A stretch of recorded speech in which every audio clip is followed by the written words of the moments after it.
Here we go. Hello everyone.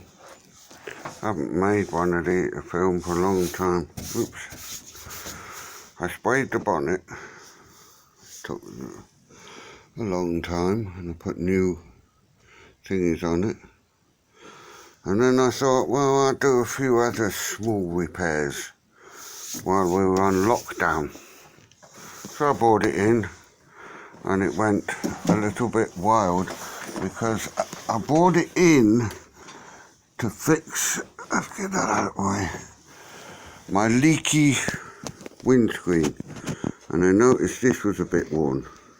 So as you can see, I built it up with weld. Not very good, but with sealant in there, that should stop it leaking with a bit of luck, because I've had no end of trouble with this windscreen leaking. So I done that.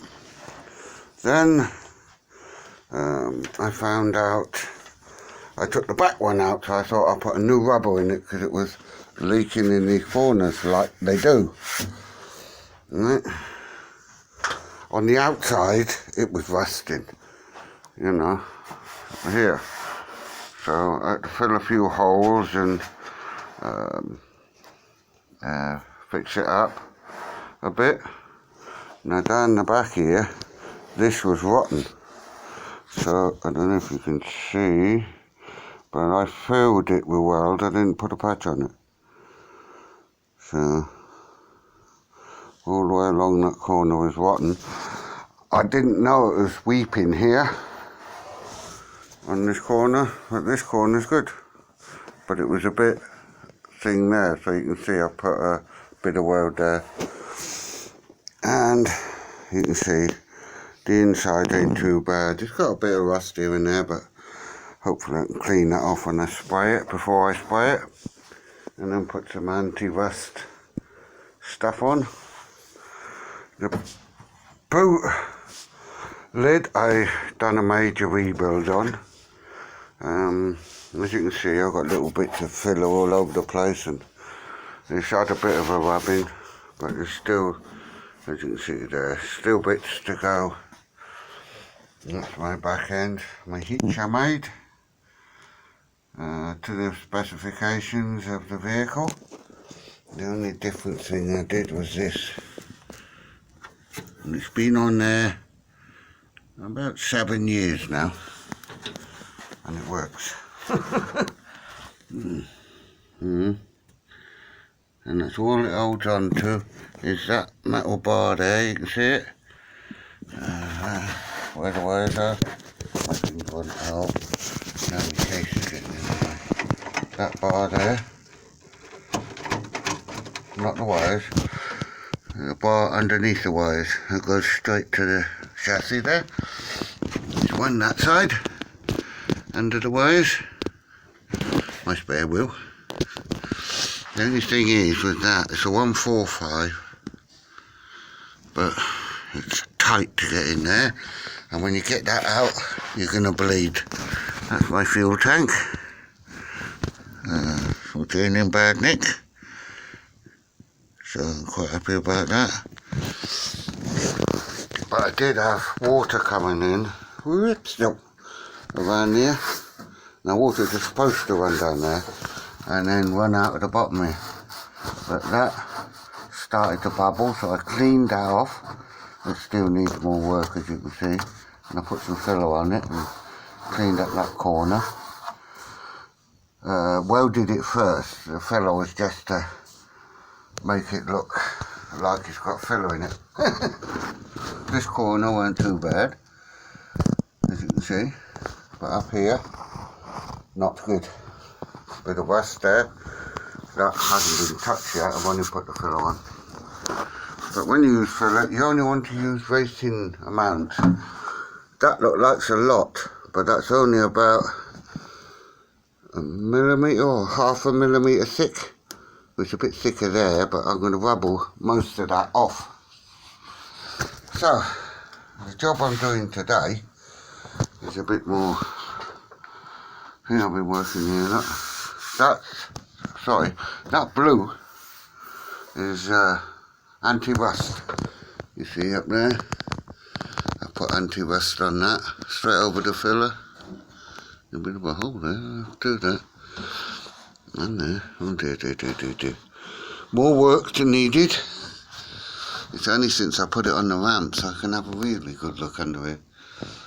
But over the years, it's had some filler put on it, so I took most of that off because it was bubbling, and then redone it.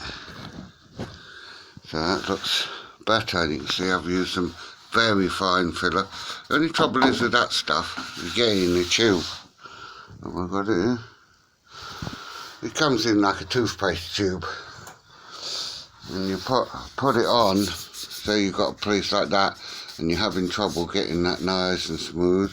Let's move this back a bit. Getting that nice and smooth, you put a very thin layer on, like I've done there, look, where there was a bit of a hole. Rather than rub all the paint off, you put a little bit of that in it, which is very fine filler, and then rub it down till it's really smooth. Right? And it has to be, because with this job, everything has to be done as near as you can get it. Well, it should be perfect, but I'm not an expert. Anyway, I have an issue here. I'm actually inside of my car at the moment, and this is only because of the virus that everyone's got. I hope many of you will get better. And that's my little welder. You can't see nothing because I sprayed over the thing the other day. And I was doing a bit of spraying. This is for the roof lining. That's not, but that is. And that took me ages to figure out how that worked.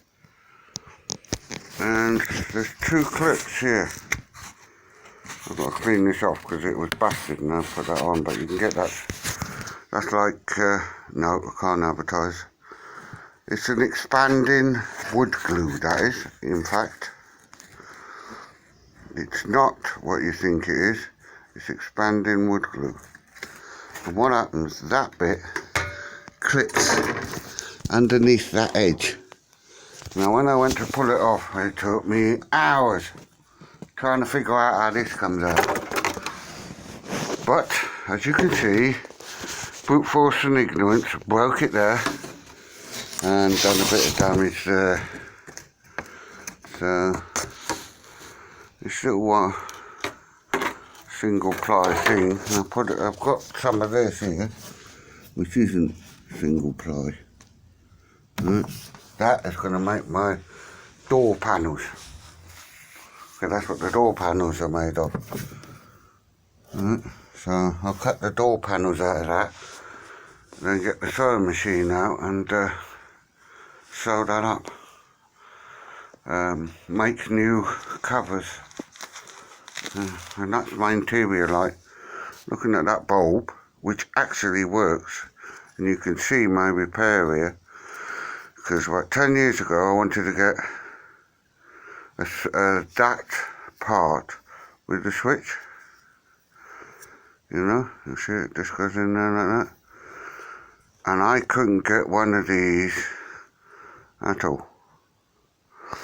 So I put those two little bits of wood in to hold it down. You can see little screws in there. And the bowl boulder and stuff. And I managed to get it to work. You can see there's a little bit of metal sticking out just by that wood. And when you push that over like that, makes contact and the bulb lights up. He ain't going to do it at the moment because I haven't got nurse on for a start. But yeah.